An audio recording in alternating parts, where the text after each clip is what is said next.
Yeah. over there. Yeah, as long as you're, if you guys listened on your phone and can hear it, great, awesome. Good job, guys. Because it was listed on the paper they handed out. Okay, so I think, oh, well, we have a few more people coming in. All right. I guess I'd like to welcome everyone. You're supposed to be here if you'd like to learn more about effective team support. My name is Manda Young. This is a little bit about me and the positions that I serve on Team 1678. I currently serve as the Parent Logistics Committee lead. I'm also the team travel coordinator, and I recently become one of the photography media mentors for our team. Going my third year on the team, so I guess my son and I technically joined a few years ago. And I really, really enjoy working with students, which is why I do this. I think why any of us do this, right? As I was preparing, is it dating? Oops, I'm sorry. Okay. This is what we're going to be covering today. I'm just going to go over a little bit. Basically, it's what I do for our team, and just breaking it down into the lead position, the travel positions, and then how I track and document and share everything within our team. And as I was putting all of this together, I found this quote that Team 971 had posted on their team handbook, and I really believe in this. It's the role of every adult on the team is to create a positive experience with the students while at the same time modeling gracious professionalism and guiding the students towards the vision of FIRST.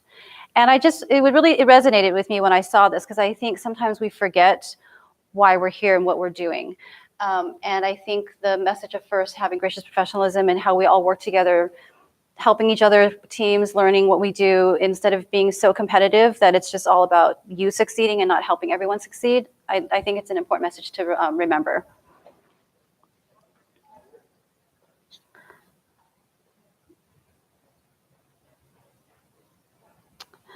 Okay, so on to Team 1678, we actually have a number of parents that help me do what we do.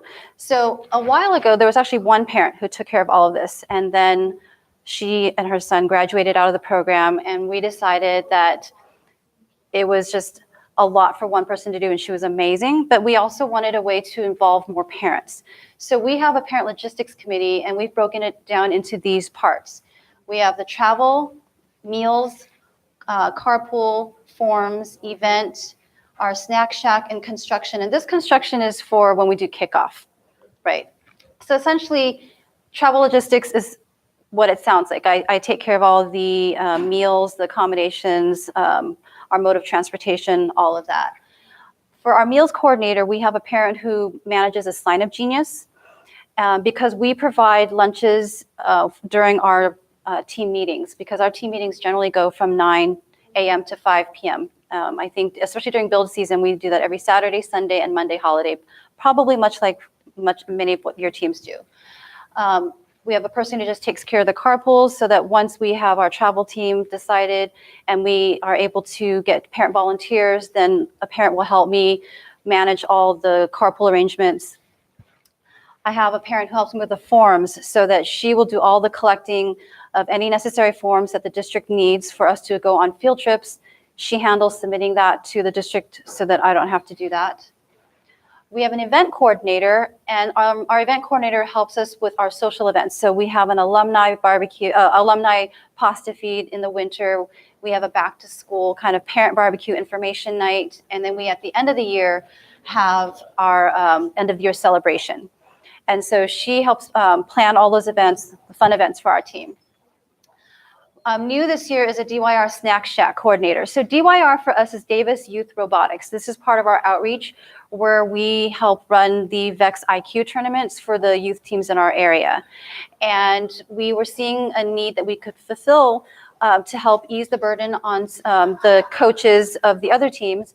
So we started a snack shack, and we actually found it to be quite successful. People were really pleased that we were offering pre-order sales for pizzas so that they didn't have to worry about providing meals for their little ones. And I think the little ones actually had a lot of fun coming to the snack shack to be able to purchase things, right? Because that's not something that's typical for them, like that we normally see at our FRC events when we have snack shacks.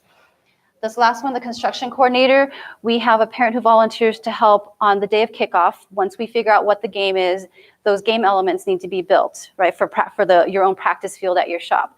So we have one parent who's been really generous to donate his workshop area, and they meet at his home, and they use his garage and his driveway, and we build all the elements in that one morning while the kids are studying the rule book and getting to know all the ins and outs of the new game.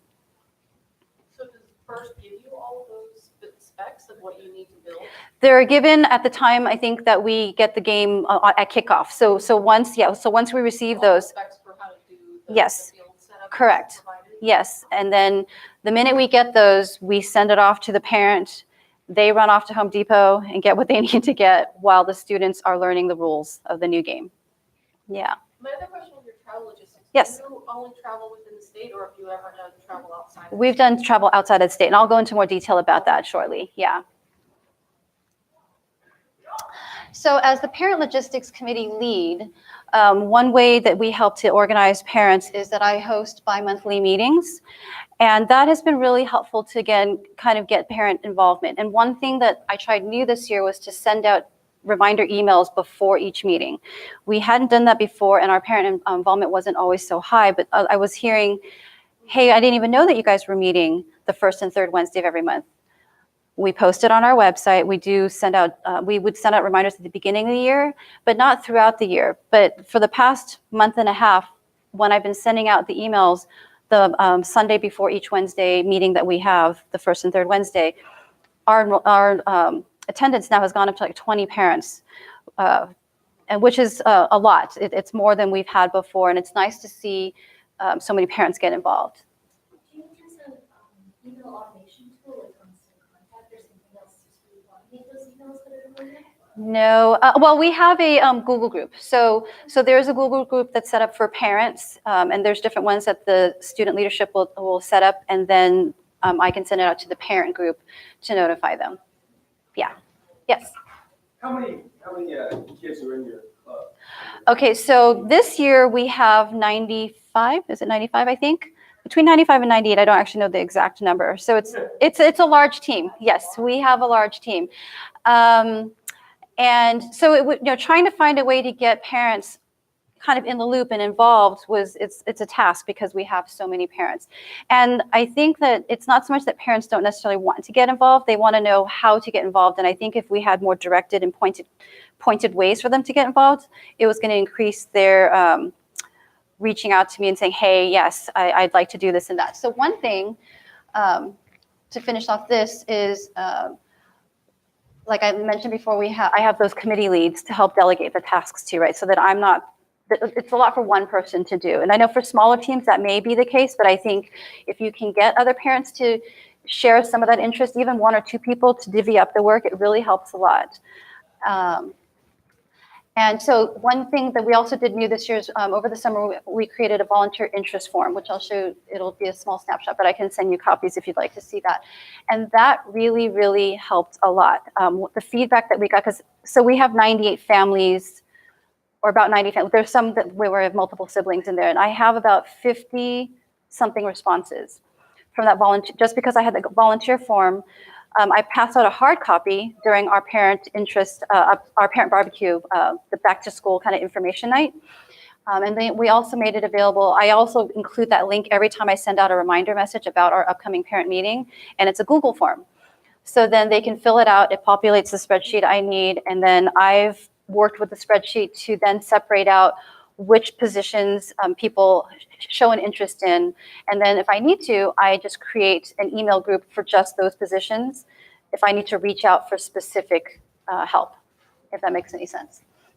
And then the last thing, and I guess one of the main things as this parent committee lead, is I act as the liaison between the students and the parents.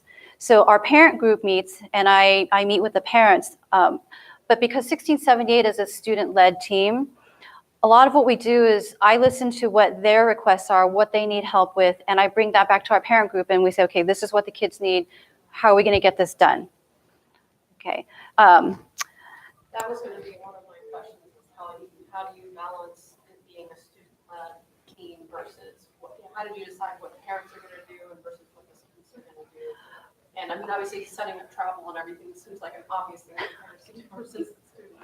Right, and that's mainly it. It's mainly, I take care of the things that the students cannot do, that they cannot make hotel reservations, they cannot purchase plane tickets, they cannot, basically, because they don't have a credit card, they can't handle those things.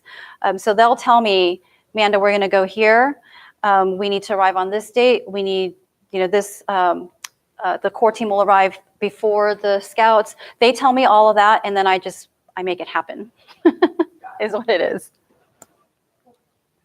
So this, I don't know, it's very small, but basically it's just to give you an idea of this parent interest form that I created.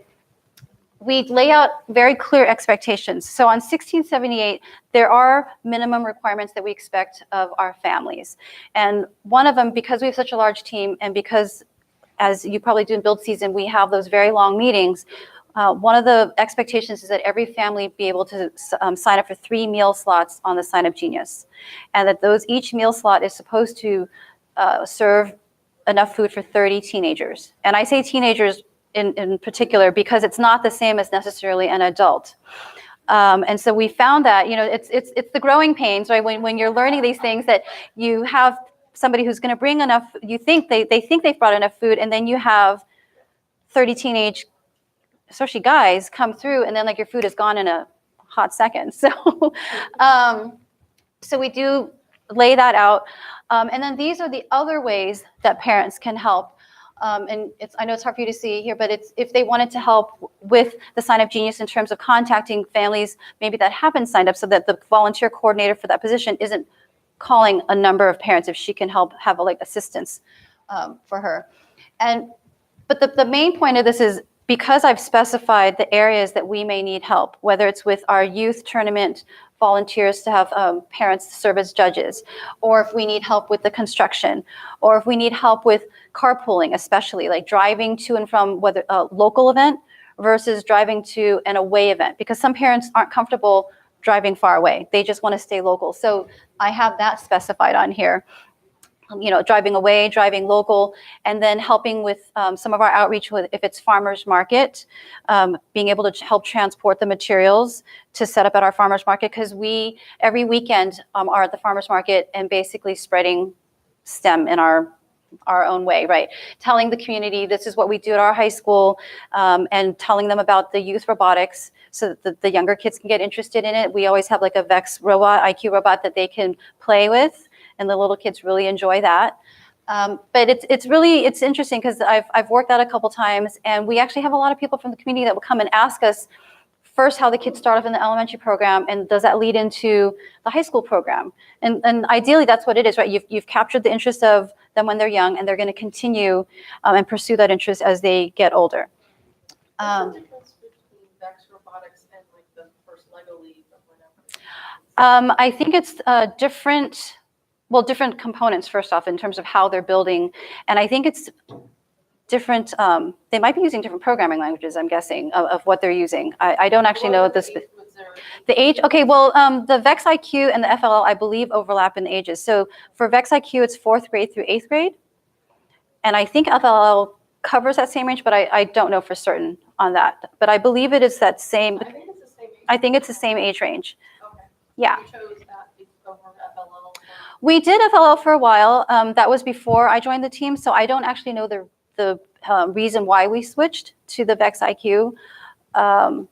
I believe part of it is that it was accessible for the younger students, I think. But I don't have a good answer for you, but I could certainly find out and get back to you on that. Yeah, because I hadn't heard of it.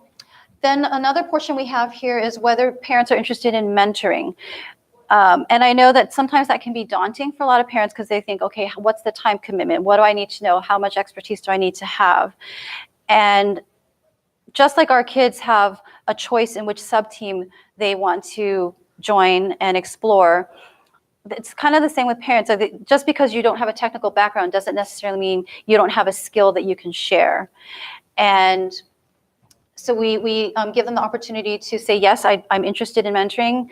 And then I identify those parents and then contact them so that they can meet with the coaches and explore more options as to what level of mentoring they're able to do. And then, of course, just always getting their contact info. Because when they register, the students fill out the registration form, and sometimes information can be mistyped. So I like to ask for the parents to fill out their own information so that I can have a more accurate contact list for the parents. On our website, I don't know if you've ever been on the 1678 website, so this is kind of what it looks like. We also have a parent committee page. So it's a drop down from our support us box. It basically explains a little bit about what our parent committee is about. And then we also include links to the Sign Up Genius that we have for the season so that it's easy for them to get to. A lot of it is trying to make the information easily accessible for the parents so they don't have to search for the information or have to take too many steps to see how they can help. So one of them is adding the Sign Up Genius meal here. And because not everyone is accustomed to serving or cooking for 30 people at a time, we've come up over the years, we've figured out how much pasta is necessary, how many pizzas do you have to order to serve 30 people. So we have sample menus to make it easy for people. Our business and media team also goes out to our community and creates relationships with restaurants who can provide us with meal discounts, so that if a parent chooses to order from Chickpeas, for example, or order from Woodstock's Pizza, that sometimes they've offered a discount for us to go to them to have the food provided for us for the meals, the lunches. I know in the future, we are going to try and add links to our meeting minutes for the parents, so that, again, that's one more place where they could just go one page, get information that they need, and not have to search into our drive. So all the parents have access to our Google Drive, which I will go into in terms of how we maintain our documentation. But again, having something like this just to make it easy for parents to get information, I think really facilitates getting them involved when you don't make it difficult. So my next role is as a travel logistics coordinator. And again, as I mentioned before, I handle the accommodations, transportation, and meals for the team. And the tips I have for this is I've learned that for your school districts, you should find out who is allowed to sign contracts. And I say this because I had to go through this last year. So there was a time where it was okay for, I think, the coordinator to sign the contract on behalf of the team or the coach. But our district recently has changed that so that the chief business officer is the one that can only sign all contracts, whether it's the restaurant contract, hotel, all of that. And so I basically found the information that I need to provide whenever I'm creating a contract, because for that particular year, I had to redo all the contracts once I found that out, which was a lot of time to go back and do. So there was a specific way they wanted our team name listed as the client. They want, there's a specific contact that they want on the contract, and I can be an additional contact, but there's specific information that they want. So it would really be helpful before you start all your planning to get that information so that you don't have to double back and redo work. Does that make sense? Sorry, no, the chief business officer, is that somebody at the school? That's from the school district at the district level. And what kind of contracts are you talking about to get like a block of rooms? Yep. So, and I think a lot of it has to do with liability reasons. It's for the purpose of liability coverage, and which is fine. It's just if you don't know that, you may have to double back and do rework. So just to save you time, because I learned it that way, it would be good to get all that information of how your district allows you to get your contracts signed. One of the things that I've run into too is legal restrictions based on whether or not your club is affiliated with the associated student body. Mm-hmm. They have their own set of requirements to who can sign off on what and how much Right. signatures you need to have and what type of staff member can assist with those sorts of things. So if you are associated, if you have it's run as a school club and it's under the umbrella of the ASB leadership team, there might be additional requirements that you have to. Right. So, and I know a new rule for us is that we have to submit the forms online. They've gone online. So the requests and forms have to be sent via that mode. And then I believe contracts will be signed once all the students have been determined, like all the traveling students have been identified.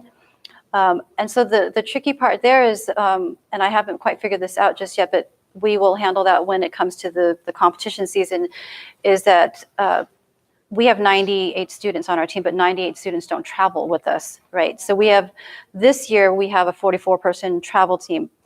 And that's so that we can provide as many as possible the opportunity to travel. But those students aren't necessarily identified. It's not the same group of students like from beginning to end, right? Because we're giving the students an opportunity to work hard, to be evaluated and so forth. So I still have to work that out in terms of, okay, the hotel's only going to hold the reservations for me for so long, right? But yet I need to get that contract signed. But if the contract can't be signed until students have been determined, I have to figure that out yet. So that's a new thing that I found out this year from the district. So again, the main message is check with your school districts to see what restrictions you may have so that you know how to work around it to get what you need to have done. I also find that at the beginning of the year, it's really helpful to just collect any information that you may need for all your students so that you have it for your travel information, which would mean that they should have accurate birth dates and first and last names are spelled correctly, however you're collecting that information. Because that way you can quickly make your flight arrangements when you have all that information already and you're not asking the students for that information when the time comes for you to actually travel. So I think just kind of preemptively collecting all the information you would need for anyone to travel is really helpful. And then also from year to year, I have to update the travel roster because that's not always the same. Itineraries, I always create an itinerary for our team that includes from beginning to end. If we have like who's going to be flying, I'll have all the list of the students when that is available. But basically, I have all that information so that if the parents are wanting that information for their itineraries, knowing where their child's going and what our day is going to be like, all the time slots and what we're doing at each time slot, I have identified all of that as much as I can, barring any unforeseen circumstances that change that scheduling. And then also keeping an expense sheet. So the reason why I try and keep a travel expense sheet for each event is because then it gives us an idea for budgeting from year to year, right? So if I know this is how much we spent this year at CBR, for example, then I have an idea of where to begin, at least for next year. And it helps the students who are doing the budgeting, because that's really what it is. I give them the information, then they take it, and then they will tell me what my budget may be in terms of like meals and so forth. Because again, we're the student-led team. I give them the feedback and what I actually did based on, and it just goes around and around, right? Because then they'll know, okay, Amanda, like we need to stay within the $15 per lunch and dinner, $10 breakfast, try not to exceed that. But then essentially I have like a daily budget, right? And then so I know if I can go to Costco to buy a lot of the breakfast items that maybe I'm not even exceeding $5 per person, then I have a little wiggle room when it comes to purchasing lunches or dinners for the team when we're on the road, because some cities are far more expensive than others. Right? Going to Houston is more expensive than when I go to Madeira, for example. But then at least I know like how much flex I have per student on a per meal basis. So one thing, and I don't know if everyone is aware of this, and this is, sorry, a little bit hard to see in blue here. When I arrange accommodations, there is a first event housing link, and I don't know if you've seen that before. And so when they have their arrangements made per event, then the hotels will become like, it'll light up so that it's selectable, right? Like they'll list all the events, and then when they have the arrangements made with their hotels, then it's selectable. During the off season, I tend to make the reservations pretty early on. Like I actually start in the summertime. And the reason being the off season events that we go to tend to be in smaller towns and they don't have a lot of hotels. And for example, I called in June this year for trying to make reservations for Madtown, which is in Madeira. And the hotel that we normally go to was sold out. And the event's not until November. So then I was kind of scrambling to try and find another place to go to. So I think if you know where you're going to, and bigger cities will have more options. Smaller cities may not have as many options. So I would bear that in mind so that you can plan accordingly and just have more options, because ideally I try and find a hotel that is within walking distance of our venue, if it's an area that is safe to do that. And that way we don't have to rely on additional transportation, right? It's walking a half mile, walking hopefully not more than half a mile. Sometimes we've walked up to a mile. But it just, this way it reduces our reliance on additional transportation.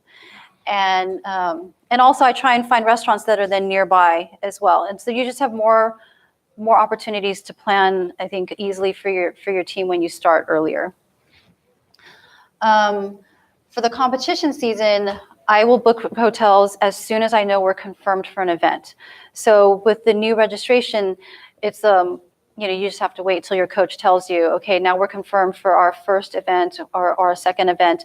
And as I get that information, the team will tell me what they want me to do, and then I go and I call the hotels that I need to call. What I do is that this would be the typical path, like 4 weeks before we arrive. I ask for parent drivers once our travel roster is announced, and then that gives the parents time to plan their schedules, right? Because we have a lot of working parents, and parents who are, even though they're working, are willing to help. They want to help, but they need time to plan out their schedules, especially if we're away and we need to leave during a weekday, for example, and it's not just a weekend trip. It's a little bit harder. Or, there are families who have multiple children, and they have to figure out their schedules with all the activities that all their kids are in, right? 2 weeks before arrival, the hotels typically request their rooming list. And what I found last year is that hotels actually want the name of every student that will be residing in their hotel rooms. It's not just one name per room.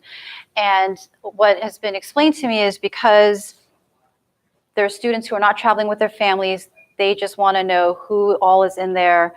I'm assuming maybe there's liability reasons, maybe it's because I don't know, but it's new, because that wasn't a requirement before. But last year when I was making reservations, every single hotel wanted the rooming list of all the rooms, of the student rooms, all the names in each room. It's only if you're doing a block of rooms, right? Because when I just booked for this trip here, it's like I just put it all under my name, and so they didn't ask for. Perhaps. Because when I am booking rooms, I'm booking a lot of rooms. Typically I'm reserving about 24 to 25 rooms at a time. So yeah, I think once you exceed 8, it goes into the group reservations. So anything that exceeds, for most hotels, anything that exceeds 8 rooms, you are forced into the group reservation, and you have to talk to a sales manager. And then then there's other rules that start to apply. Okay. I always book extra rooms for parents, because if I need them to be drivers, chaperones, they're going to need somewhere to stay. And our team doesn't pay for their accommodations, but we do pay for their meals when they travel with us if they're helping us in that capacity. So that becomes a family donation to our team when they are willing to be a chaperone and stay overnight, because they will be paying for their own accommodations. And then lastly, 1 week before arrival, I call the room manager and I ask to see, I asked to see if they can check us in. I'm just going to close this really quickly.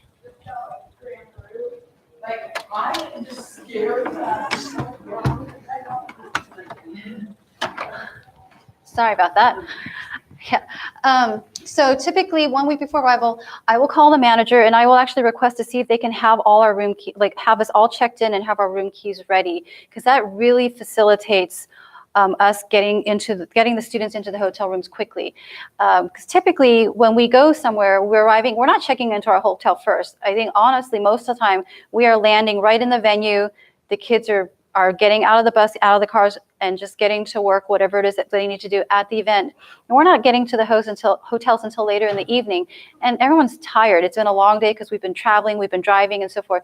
So the managers have been really great about that with me. Like, they will have us all checked in. They will give me the stack of room keys, and all I have to do then is just hand them out, which is really helpful. So it pays to just ask. It doesn't hurt to ask if they're willing to do that for you. And then also 1 week before arrival, to release rooms that are not needed clearly, because then number one, you don't want to charge for them. And then number two, when you're at an event, you're not going to be the only team staying at the hotel. So any rooms that you don't need that someone else can take, obviously is going to help other teams.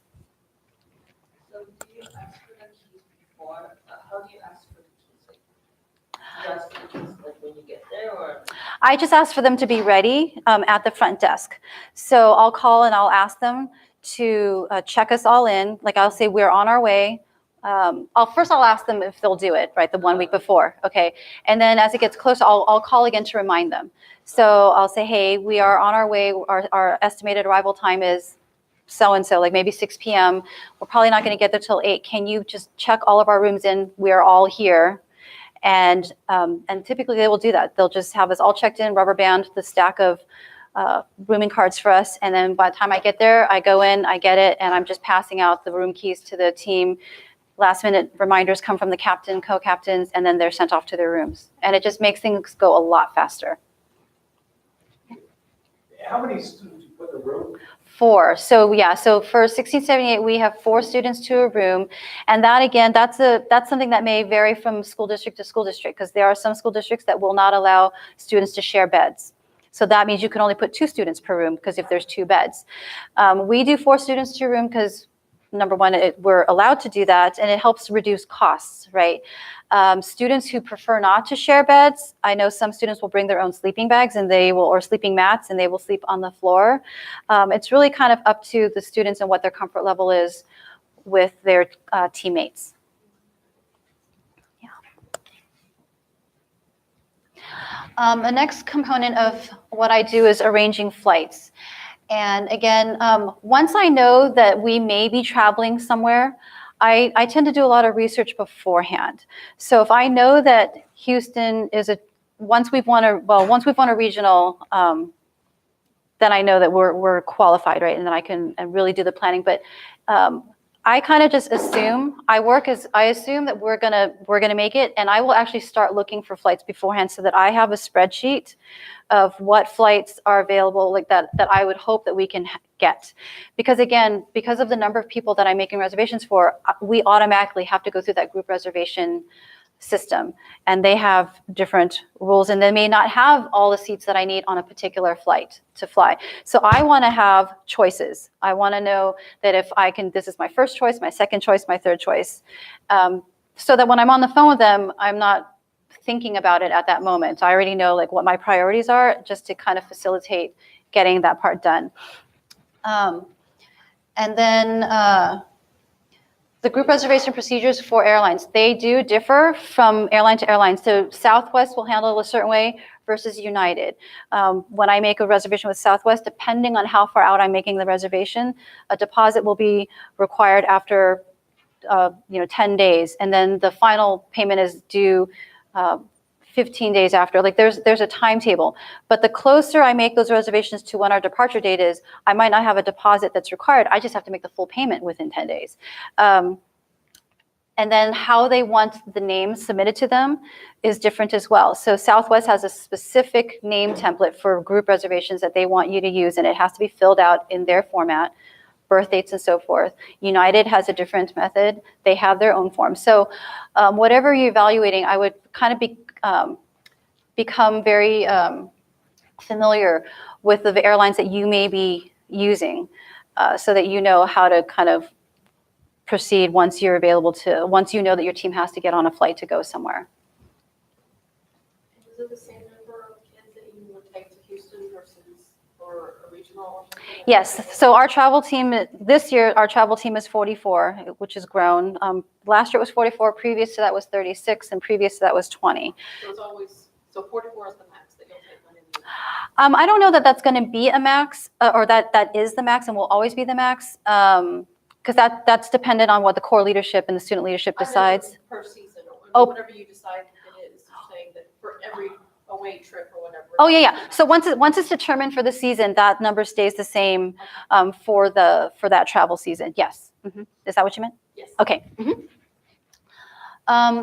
So the last part is ground transportation, right? So not everywhere do we need to get on a flight to get somewhere. And ground transportation, I found out that, again, there's a list of district-approved vendors that I could call, and I didn't know that the first time. So I'm just looking at the Yellow Pages equivalent and calling who I can try and get great rates with. And then I found out that, oh no, I can only call certain people and then get their great rates. So again, that may be differ from at your school district, but it would be good to find out if they have an approved list of vendors so that you don't, again, have to do any reworking. The maximum number of seats on any coach that I've found is 55. So I would say that is definitely our limiting factor in terms of how large our travel team size gets, because not only do the students have to fit on this bus, but our coaches and mentors have to fit on the bus. And then for Houston this last time, we ended up having 68, but that's because we had a lot of parents that wanted to accompany. So then parents, I would find a way for them to get there, but they would have to fit, foot the bill for that. I had to find a minibus. I reserved a minibus so that, because they didn't all fit on the bus, right? Because we were taking up all the space between the students and the mentors and coaches. So 44 includes parents? No, 44 does. That's just the students, right? So then when you have coaches and mentors, which could be up to another 10, I'm just randomly throwing out a number out there, it could be 10 people, you're almost at the maximum right there without even any parents joining you. So that's, but as far as what your travel team is, that's something to consider. Is I haven't found a bus that's larger than 55, and I think that's what the coach company told me was that 55 is like their maximum number of seats, every single seat. Yeah. Be aware of driving time restrictions. That's something that we came across when we were traveling to Utah, for example. And we were traveling to Utah in the winter, and we had that tremendous storm that came through, and it shut down Highway 80. And so what happened was we had to go from one bus driver to two bus drivers because they were not allowed to drive more than 9 or 10 hours. I can't remember now. There was a maximum number of hours they could drive. And then once they've hit that maximum, they need to have 8 hours of break. And because of that snowstorm, not only was our drive going to be long no matter what coming from Davis to Utah, but we had to reroute. So we went from Davis through Las Vegas back up to Utah, which ended up being like a 15 hour bus ride, which was really long. But again, you have to be aware of this because then you don't know if you're going to need, if you don't want to stop, for example, like maybe you just want to keep driving through the night and they have to tag team and drive. It's something to consider because if you only have one bus driver, for example, and their maximum number of driving hours is 10, then the only other option is you have to pay for a hotel stay stopping somewhere, which then the prices can get really high, right? Because now you're paying for hotel rooms for all your students and the bus drivers before you can even reach your final destination. So, and this changes, depending on the states you go to, the changes depending on the countries. If you travel internationally, they have other rules as well. So if any of your teams do international travel, especially important because that will differ from country to country, as I found out when we went to China this past summer. Like they're not allowed to drive between 2 a.m. and 5 a.m. in the morning. And it wasn't even like the length of time that they could drive. They just couldn't drive between those specific hours. And so when our flight was delayed, we were stuck at the airport because they couldn't drive us until 5:30 in the morning. They showed up and then we were able to make it to our final destination. Okay. And then that's why like reviewing the route to the event. So not only, you could leave that to the bus company that you're hiring, but I think it doesn't hurt for you to become familiar as to what route they're going to take. Generally speaking, in our case, I think it's just good for everyone to be aware, parents involved, because they want to know how their kids are traveling. They want to make sure their kids are going to get from point A to point B safely, especially in inclement weather. So I think in addition to whatever the bus companies may be doing, just to be in conversation with them, having that dialogue to know, so that you're very aware of what the options are of how you're going to travel. To coordinate lunches, one thing I always do is, again, we have a team budget that I mentioned earlier, right? So we try to stay within $10, $15 per meal. $15 is on the outer end. We probably try and stay within that $10 range more often than not. So I look for restaurants that have free delivery or within that 1 mile radius, just so that it will save on our costs and then I don't have to send somebody out there. Because when we're traveling away, if we don't have cars with us, it's a little difficult to go and pick up the meal. So then having a restaurant that's able to do free delivery helps save on some of that cost. But if not, and we have parent volunteers that are coming with us and are willing to drive their car out, or sometimes they will actually even rent cars depending on where we go. Then they can help me pick the stuff up. For dinners, also, we try and stay within walking distance, about half a mile between the hotel and the venue. That's usually what I try and stay within. So in both of these cases, whenever we're traveling to a new location especially, I create a spreadsheet so that I start Yelping restaurants in the area to see what are viable options for us. Some restaurants close too early. Like they might have great reviews, but they close at 3 p.m, which would then be a non-option for us for a dinner choice, right? So I tend to make a list of restaurants that are available for dinner that would be possible options for us, and then also for lunch. And then that way, year to year, if I have to hand this position off to someone, they don't have to start from ground zero and figure out what restaurants in the area are possible choices. So if you tend to go to the same regionals every year, like if you go to, in our case, we go to CVR, and then we do Madtown.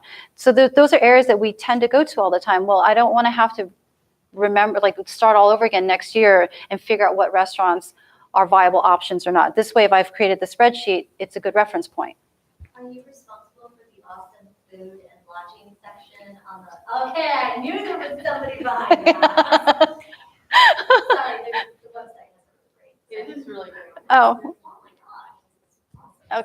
Okay. So yeah, basically, this is, if you can't tell, I mean, I tend to do a lot of research because I feel like if I do a lot of research on the front end, it will just save me a lot of time down the road, or save somebody else time down the road. I just don't think a lot of this work needs to be rehashed every time, because the only thing you'll find out is maybe a restaurant closed, right? That would be something that you just mark it off the list. But I always keep a set of notes next to each listing as to cost, distance, and whether it's a good, again, like lunch or dinner option for us.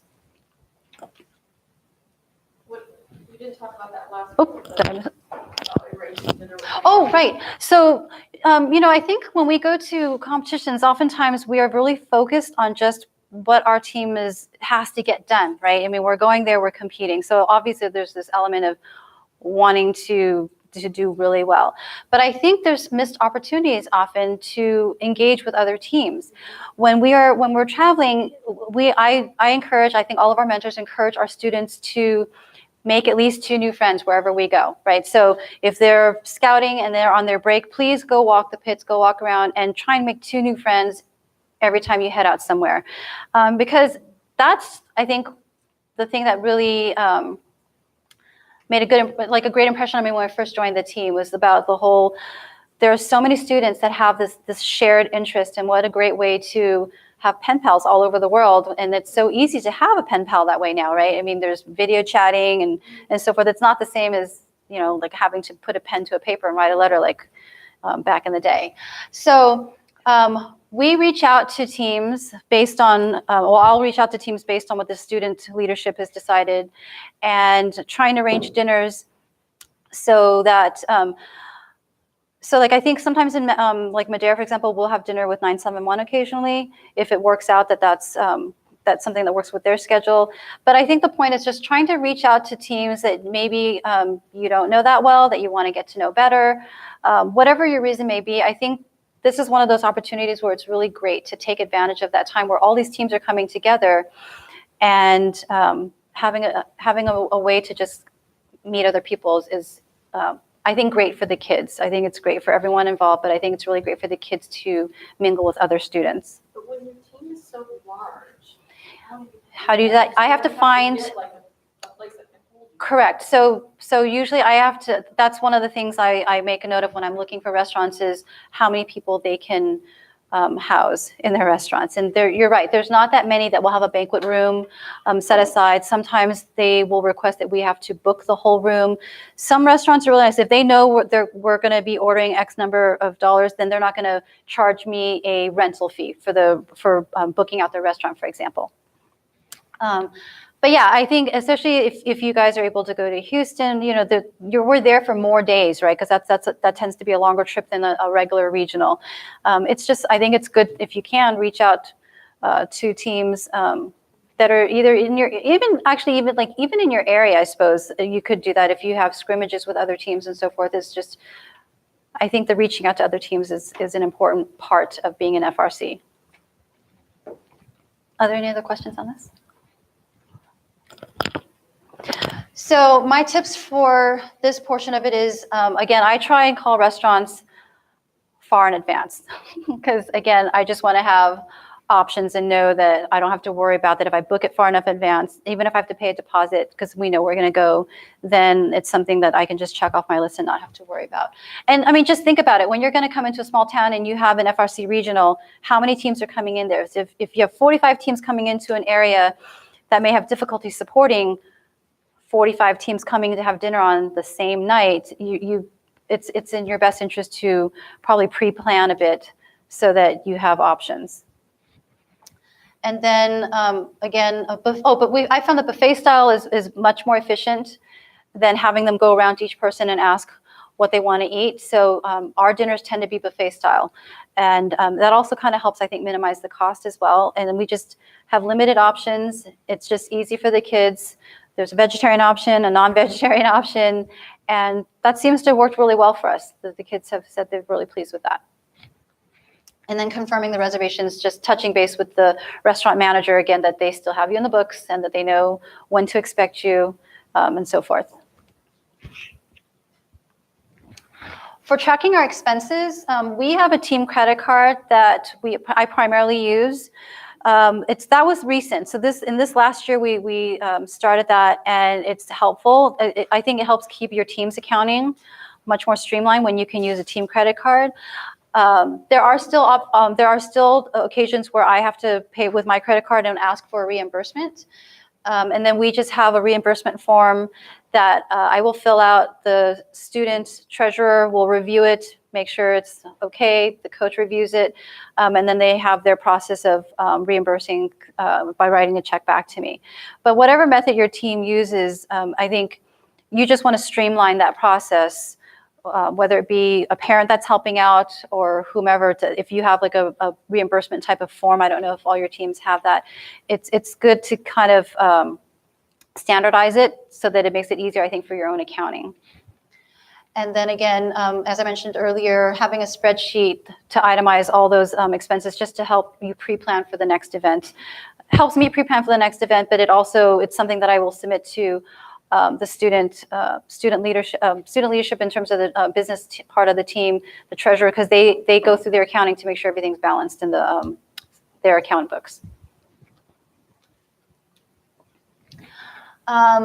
Communication obviously is really important in probably every facet of what we do in life, but I always try and keep open dialogue because, again, I'm the liaison between the parents and the students.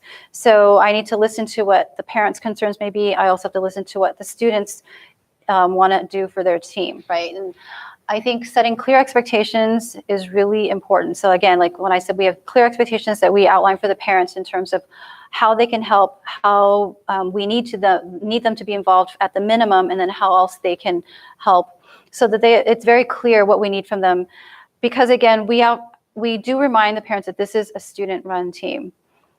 We are kind of at their beck and call in a good way, right? We're helping facilitate their needs so they can focus on building the robot and doing what they need to do.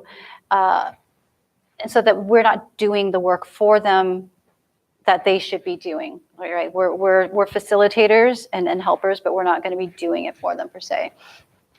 So again, listening and following up on both ends, and I try and tell the students that I work with as well, like, this is just as important for you as it is for me. Like, if you're going to tell me you're going to do something, I want you to follow through with it. If I'm going to tell you I'm going to do something, I will follow through with it. Hold me accountable to that. Sometimes things get a little crazy and I might overlook something, but I think having that consistency is really important. And of course, you know, the nature of all these competitions is that you have to be flexible. Sometimes schedules change, sometimes things happen. And so being able to roll with the punches without panicking and stuff is really important, right? The platforms that we use for communication are Slack and email. And do any of you use Slack?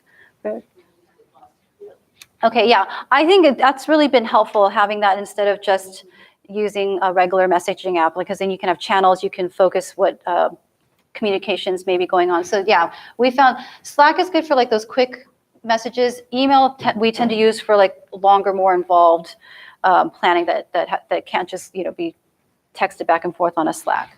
So that's what we do. And then for documentation, if you haven't gotten the message already, I document a lot of everything. And the reason being is so that if I weren't able to do my job right now at this moment, somebody should be able to step in and just be able to look at what I've done and be able to carry on. I mean, that's the idea or goal behind what I do. So we use Google Drive, but there's obviously other options. There's Dropbox, Microsoft OneDrive, and these are just examples of what I have for documentation. The to-do list, itineraries, anything travel related. I also include debriefs and then all the contact sheets. So again, somebody should be able to just come right into those files, look at what I have there, and be able to just step right in and do my job if necessary. That's what my hope is when I share all that documentation. What do you mean by debrief? So after every event, I always have a debrief meeting with the parents, and I'll also ask the students, because I want to know what went well and what didn't go well. What could I do differently the next time? Just getting feedback from both parents and the students so that we can just make things better every time. And especially if we're going someplace new and we don't know, like, hey, I'm trying out these restaurants, I'm trying out this, would we go back there if we had to do it? So, and it's those kinds of notes that are helpful. And I think this is really important. Most of the parents who we have involved tend to be involved because their students are on the team. So once your students are nearing that graduation point and you have parents who've been involved for that length of time, I think it's really important to plan for succession. So if I see parents who have students that are in their junior or senior years, I start looking and requesting parents from like the newer ones that are coming in to see if they can start shadowing, so that there's at least like a half a year, ideally, of shadowing, so that it's not just all of a sudden, oh my gosh, we have to figure this out from ground zero all over again. So just as I do a lot of documentation, I've really encouraged the people on my committee to also do documentation for their roles, so that if somebody's stepping into that role, all the things that they've learned while they've been in that position are in the documents, so that it will help them kind of make that transition more smooth, if that makes any sense. So this is something I think sometimes we just forget. Like, we have people who are good at what they do, they're willing to do that job, and then that's what it is. And then then all of a sudden they're graduating and you're like, uh-oh, we have to find someone to fill this role. So I think if you keep that in mind, it would be helpful for your team for just smoother transitions. So I know that was a lot of information, and you guys were great about asking questions during. I don't know if you have additional questions right now that you have for me. I'm happy to answer. How do you decide which of the 98, so it's only half of them you go on travel? Do you have like any kind of like certain requirements that you have to meet to go, be eligible? Or I don't know, because I am not part of that. That is something that the core leadership decides. That is not something I have any part of. Yeah. I know that we have expectations for the students that are in their student handbook, and I believe our student handbook is available on our website. And the student handbook, every student is expected to read that, be very familiar with it. They have to sign off on it, that they've gone through it. The parents have to sign off on it, that we've gone through it with them. So that we have expectations that you're going to attend 75% of the meetings, that you're going to behave during the meetings and stay on task and stay focused. Outside of that, I don't actually really know, because that's something that core leadership decides. I'm just told the numbers, like how many people I have to plan for, how many people I have to accommodate for, and then I just make that part happen. Yeah. Any other questions? Yeah. Do you ever have students show interest in working with you and, your sort of Event planning? I don't know. Yeah, I guess in my role as the photography mentor, which I didn't talk about in this because it was mostly about supporting of the team. In my role as the photography mentor, yes, I have students who want to be involved in the media portion of the team. So I've worked with them in terms of teaching them how to use the cameras, how to frame and compose photos, how to do post-processing, how do we manage the photos after we have them, because you could have hundreds of photos, what do we do with them afterwards? And how do we then showcase them on our website and versus what we keep in our archives. So that portion I have students that are involved in and really interested in. I think the other part of the travel logistics, it's a little bit more difficult because they all have their own sub-teams that they're involved in that also have a lot of work already. So I don't know.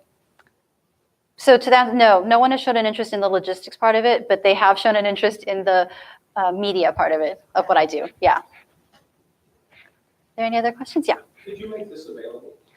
All of this is going to, yes, all of this is going to be available on our website. So all the past workshops are up on our website. I believe, I can't remember which tab it is. Do you remember which tab it is? I think it might be under outreach. I think it's outreach, fall workshops, and then all of the ones that have been recorded today or through this weekend will be available there. Yes, you're very welcome. Anything else? Well, Yeah. I guess this isn't like a to support thing, but Yeah. you have a really nice website. Do the parents or adults help with that, or is that? It's all students. We have, I think, 2 students that have been managing that this year, and I think before that it was 1 or 2 as well. Yeah, I'll let them know what I would like to have added to the website, and then they make it happen. If it's things that will help the parent portion to get information, yes. Yes, so it is outreach, and there is a subsection called fall workshop. Okay. All the presentations. Okay. Yeah, so that's where you can find all of the videos.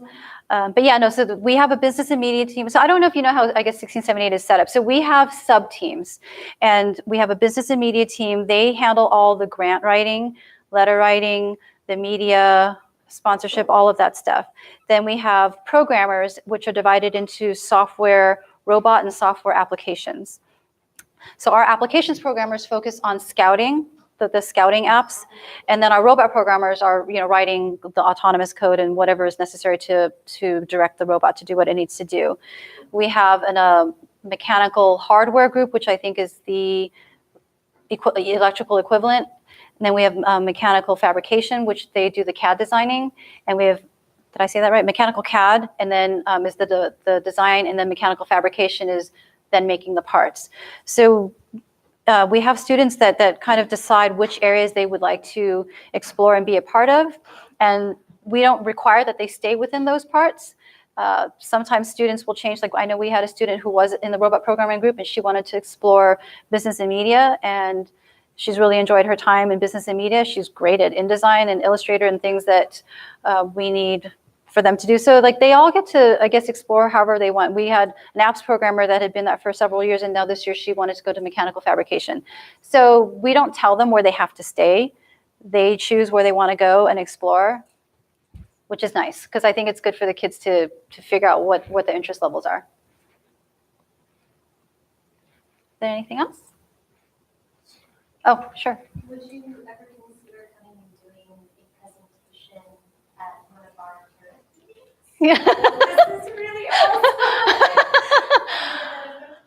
awesome. I mean, I guess it could be, it would be a matter of scheduling, I guess. I mean, I'm happy to talk to you about that. Yeah, great. So thank you very much for coming today. I hope I was able to answer your questions. And if you think of anything afterwards, there's this QR link for the feedback, but then there's also, What's your name? oh, I'm sorry, my name is, Want to give out your email? sure, it's Manda, M-A-N-D-A. Last name is Young, Y-E-U-N-G. And you can either send it to admin@citruscircuits.org, which is our team email. My email is Manda Young, that name, @yahoo.com. Sure, Y-E-U-N-G. Oh, you're welcome.